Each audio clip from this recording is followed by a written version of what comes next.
ओम शांति। अष्टावक्र गीता कल से आगे।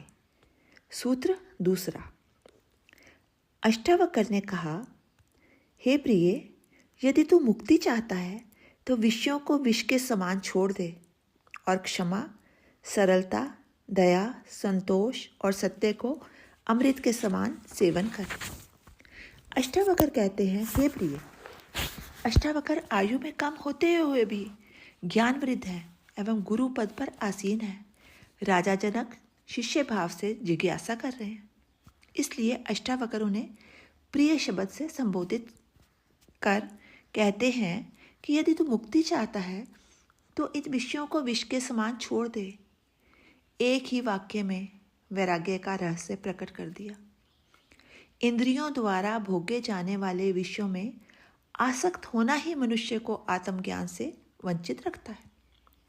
ये विषय केवल शरीर और मन को ही तुष्ट कर सकते हैं, आत्मा को नहीं।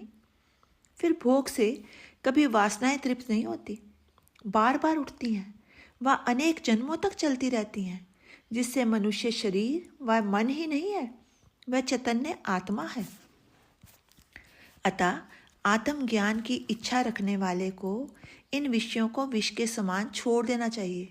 इन विषयों के प्रति आसक्ति ही मनुष्य के बार बार जन्म व मृत्यु का कारण बनती है। अतः ये विष के समान है, किंतु विषयों के छोड़ने मात्र से वह आत्मज्ञानी नहीं हो जाता, बल्कि उनसे वह आत्मज्ञान का अधिकारी बनता है। उसमें पात्रता आ जाती है। विषयों को छोड़ने का अर्थ है उनके प्रति आसक्ति का त्याग। ये विषय बंधन नहीं है, उनके प्रति जो आसक्ति है वही बंधन है, जिसे छोड़ने की बात अष्टावक्र कह रहे हैं। विषयों को छोड़ने का अर्थ खाना पीना, कपड़े, बिस्तर आदि छोड़कर नग्न हो जाना व भूखे मरने से नहीं है, बल्कि शरीर को जीवित रखने के लिए जो न्यूनतम आवश्यकताएं हैं उनसे अधिक का भोग ना करने से है।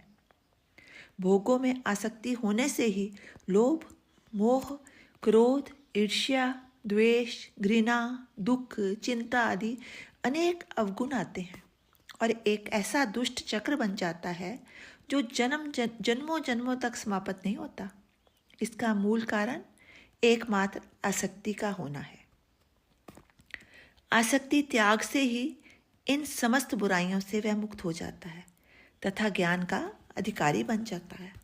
अष्टावक्र आगे कहते हैं कि केवल विषयों के त्याग से तुझे पात्रता उपलब्ध होगी, तू सद्गुरु ग्रहण करने का पात्र बन जाएगा।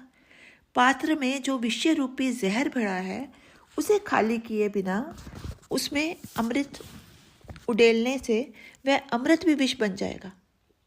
इसलिए पहले अंतःकरण को स्वच्छ कर, तभी सद्ज्ञान का प्रभाव होगा, वरना वह ज्ञान भी विकृत हो जाएगा।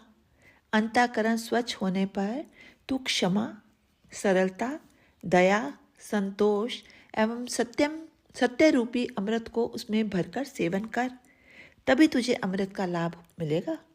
ये विषय अनित्य हैं, अविद्याजनित हैं तथा क्षमा, सरलता, सत्य आदि शाश्वत हैं। तू अनित्य के भोग को छोड़कर नित्य शाश्वत का सेवन कर तो तू अमृत तत्व को उपलब्ध होगा, अवश्य उपलब्ध होगा। विषय त्याग से देह के प्रति जो झूठा तादात्म्य हो गया है वह छूटेगा, तभी आत्मा के साथ तादात्म्य स्थापित होगा। भोगों के प्रति आसक्ति का त्याग ही वैराग्य है। ओम शांति। शेष कल।